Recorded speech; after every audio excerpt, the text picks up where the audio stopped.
It was a night of calm seas. An unimaginable tragedy. The Titanic, unsinkable, would vanish beneath the waves before sunrise. To understand the tragedy, one must first understand the ship. The Titanic was more than just a vessel. She was a declaration of dominance. 4 towering funnels rose into the sky, a symbol of her immense power, though one was purely for show. Her builders at the Harland and Wolff shipyard in Belfast had poured all their knowledge and skill into her creation. Inside, the Titanic was a world of unparalleled opulence, featuring a grand staircase crowned with a glass dome. The first-class accommodations were legendary, creating an atmosphere of a floating palace. The ship was a vessel of dreams for everyone on board, from the millionaire in his suite to the immigrant in his humble cabin. The night of April 14th was unusually clear and cold. The sea was as flat as a sheet of glass, a condition that, paradoxically, made spotting an iceberg more difficult. In the crow's nest high above the ship's deck, 2 lookouts, Frederick Fleet and Reginald Lee, strained their eyes against the darkness. The ship had received multiple wireless warnings of ice fields ahead, but these messages did not seem to create a sense of urgency on the bridge. At 11:40 p.m., the moment of fate arrived. Frederick Fleet saw it first, a shape darker than the darkness directly in the ship's path. "Iceberg right ahead!" he shouted. He acted swiftly, ordering the ship hard a starboard to steer around the obstacle and the engines full astern to slow the massive vessel. The collision itself was deceptively gentle. For many passengers, it was felt as only a slight shudder, a subtle vibration that passed through the ship. Captain Edward Smith quickly summoned the ship's designer, Thomas Andrews. After a rapid inspection of the damage, Andrews delivered a grim and terrifying verdict. The water pouring into the first 5 compartments was pulling the bow down, allowing water to spill over the tops of the watertight bulkheads into the compartments behind them. Andrews gave the ship a professional and shockingly precise estimate.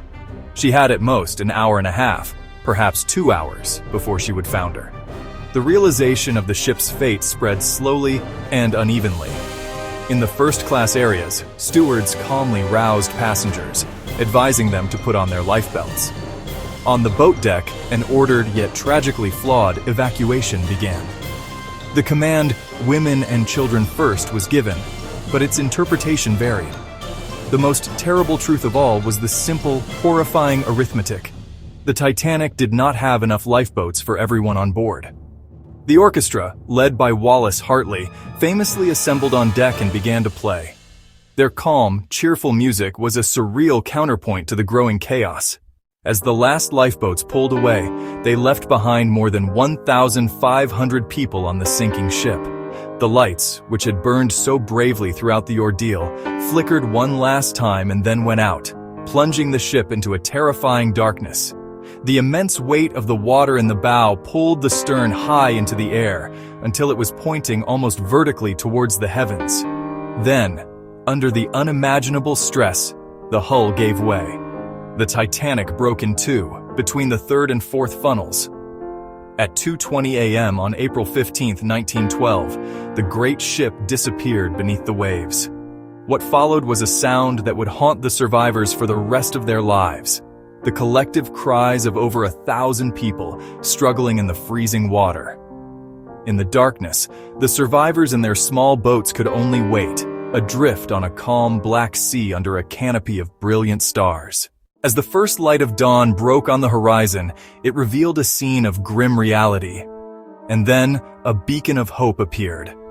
The RMS Carpathia, having received the Titanic's distress calls.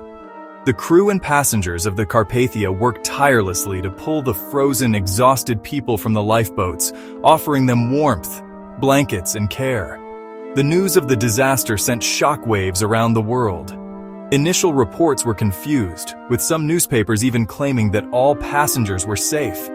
Inquiries were launched in both the United States and Britain to understand what had gone so terribly wrong. In its wake, new laws were enacted that would forever alter sea travel.